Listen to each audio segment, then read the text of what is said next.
nobre deputado Luiz Paulo Corrêa da Rocha. Vossa Excelência dispõe de 10 minutos regimentais. Boa tarde, presidente em exercício, deputado dublê de capitão, senhor Paulo, meu xará, só quanto ao Paulo.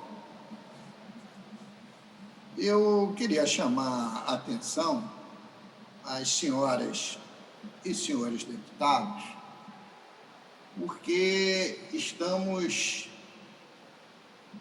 quase chegando à metade do mês de outubro e hoje foi publicada a agenda de votação da nossa LOA e da revisão do PPA. A LOA de 2021 é a Lei Orçamentária Anual mais insegura e incerta dos últimos tempos, que já abre uma proposta de déficit na ordem de 20 bilhões de reais. Doutor Deodalto, eu falei em 20 bilhões de reais de déficit. Falar isso é fácil. Ver isto em dinheiro é uma montanha de dinheiro, mesmo que seja em nota de R$200. E esta lei orçamentária anual, ela se respaldou na Lei de Diretrizes Orçamentárias, que foi construída em abril deste ano, no pico máximo da pandemia que ainda atravessamos. Lembrem, Vossas Excelências, que o mês de abril e o maio foi o mês que mais vitimou aqui no estado do Rio de Janeiro. Não sobre números acumulados, mas sobre números absolutos. E, naquele momento, havia uma insegurança muito grande, não só sobre as receitas de 20, como que se daria a retomada do crescimento no nosso país, que até hoje continua. Esta é uma lei, um projeto de lei tão inusitado que se tratou agora de uma nova fonte que tem fundamento legal, como funcionasse como uma reserva de contingência.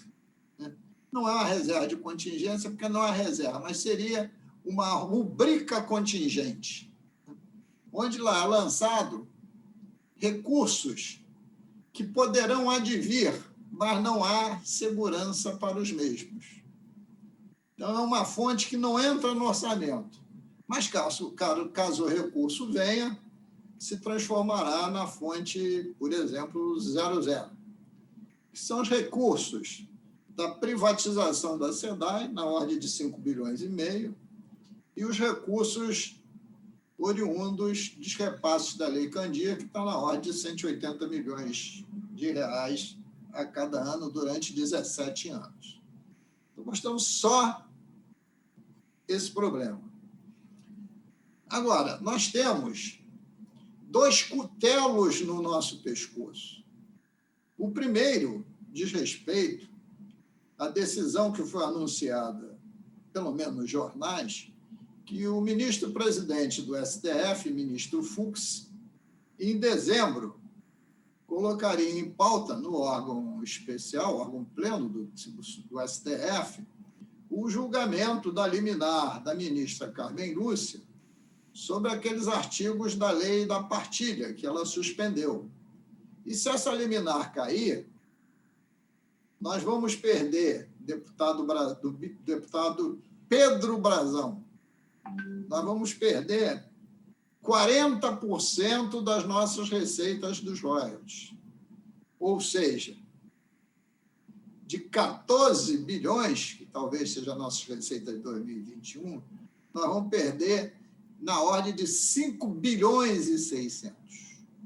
E os nossos municípios produtores de petróleo perderão na ordem de 80% das suas receitas de royalties de participação especial. Será uma decisão caótica para o estado do Rio de Janeiro. Mas foi veiculado no jornal O Globo, de 15 dias atrás, que os diversos entes federativos, não todos, diversos entes federativos, estariam costurando um acordo mediador desse conflito, que teria sido uma proposta do Espírito Santo e que o governo do Estado do Rio de Janeiro já teria concordado. Então, nós precisamos saber, nessa proposta, quanto nós vamos perder e se todas as unidades da federação também vão acatar. Mas quanto vamos perder, não só o Estado do Rio de Janeiro, mas também os nossos municípios produtores. Apesar, eu também vi nessa matéria jornalística, que o governador do Piauí, do Partido dos Trabalhadores, não é do Partido dos Trabalhadores, acho que é assim, do Piauí, ele não quer acordo, ele quer o julgamento. Então, veja só o tamanho dessa encrenca, deputado Pedro Brazão. Mas essa não é a única, por isso que eu falei 2 cutelos. O segundo é o próprio regime de recuperação fiscal, que está prorrogado por uma decisão liminar de um ministro do TCU por 6 meses, dos quais 30 dias já se foram. Mas ele precisa ser prorrogado em outras bases, e não nas bases na qual ele foi assinado, porque não leva a lugar nenhum. E essas novas bases dependem do Congresso Nacional aprovar o PLP 101 de 2020, cujo relator, pelo menos era o deputado Pedro Paulo, do Rio de Janeiro, não sei se continuará a sê-lo, que define que o pagamento, que os novos regimes de recuperação fiscal levarão 1 década e o teto limite do pagamento anual da dívida será recomposto numa escadinha de 10% ao ano. Então, se nós temos que pagar de serviço da dívida em 2021, imaginemos, vou botar um número abstrato, 50 bilhões, pagaríamos 5 bilhões a cada ano, até atingir o teto, que é 50 bilhões. E você se recuperar economicamente e também se recuperar de forma fiscal em 10 anos é diferente do que se recuperar em 3. Impõe aos nossos estados uma cunha de ferro, que não é a mesma cunha imposta, deputado Pedro Brazão, à iniciativa privada. Eu não sei se os senhores viram uma matéria jornalística da recuperação judicial da empresa Odebrecht.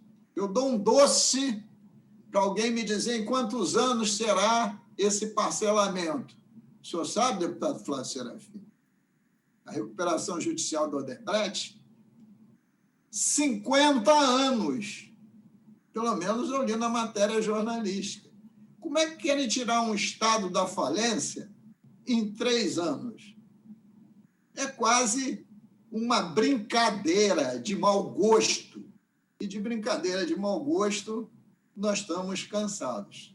Além do mais, eu desafio qualquer economista do Tesouro Nacional, e olha que eu sou engenheiro, ou qualquer economista que nos esteja ouvindo, se existe algum país dito desenvolvido em todo o nosso planeta, ou uma grande empresa em qualquer país de nosso planeta que esteja bem financeiramente sem estar alavancada em empréstimos. Inexiste. Por quê? Porque é do sistema capitalista que o bom empréstimo é aquele que alavanca o investimento. Então, não tem empresa sadia que não tenha um volume maciço de dívidas a pagar. Vide a nossa Petrobras, que é a nossa maior empresa brasileira. Vide a Vale do Rio Doce. E se não quiser ver empresa privada, vide os Estados Unidos, o tamanho da dívida americana. Agora, querem que o Rio de Janeiro não deva nada, como isso fosse possível. Isso é impossível no sistema capitalista. Isto é a máxima do sistema capitalista. Você tomar empréstimo para alavancar investimento. Porque você nunca tem no caixa, para começar um negócio novo, aquele volume de dinheiro necessário. O deputado Pedro Brazão foi da iniciativa privada, foi empresário, sabe disso. Você quer fazer um grande empreendimento, você não tem dinheiro no caixa, você faz todas as contas de viabilidade, retorno do investimento, cash flow, faz o diabo. E vai aonde, em geral? No BNDES, tomar um empréstimo para alavancar o investimento e depois amortizá-lo, né, no retorno que ele começar a dar de forma parcelada. Mas não, o Tesouro Nacional, os economistas, os doutos, que gostam de escrever em muitos jornais, acham que a dívida do Estado tem que ser zero. Não existe isso no mundo. Eu desafio um economista a dizer isso. Além do mais, eu tenho visto trabalhos excelentes rodando na internet sobre a Noruega e a Dinamarca, como países que aplicam muito bem o recurso dos seus impostos. E é verdade. Quase não tem corrupção. Quase não tem corrupção. Há um controle social sobre a gestão muito grande. Mas qual é o tamanho da carga tributária? Acima de 40%. Então, aqui é muito engraçado. Ninguém quer pagar imposto, o Estado não pode ter dívida.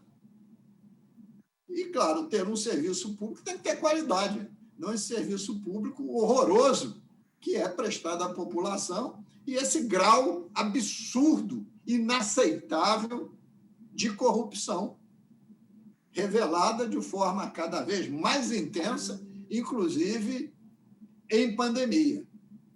Então, é necessário essas reflexões, porque a peça mais fundamental que existe para nós parlamentares é a lei orçamentária. É a partir delas que nós damos os passos iniciais para fiscalizar o Poder Executivo. E, neste mês de outubro, até 17 de dezembro, nós vamos, na Comissão de Orçamento, no plenário discutido 2 vezes, emendar, etc., até votar a redação final. Então, eu queria fazer esse chamamento de atenção e agradecer aí ao nosso presidente. Capitão Paulo, nosso presidente, Capitão Paulo. Muito obrigado. Solicito ao deputado Luiz Paulo Corrêa da Rocha que, se ele poderia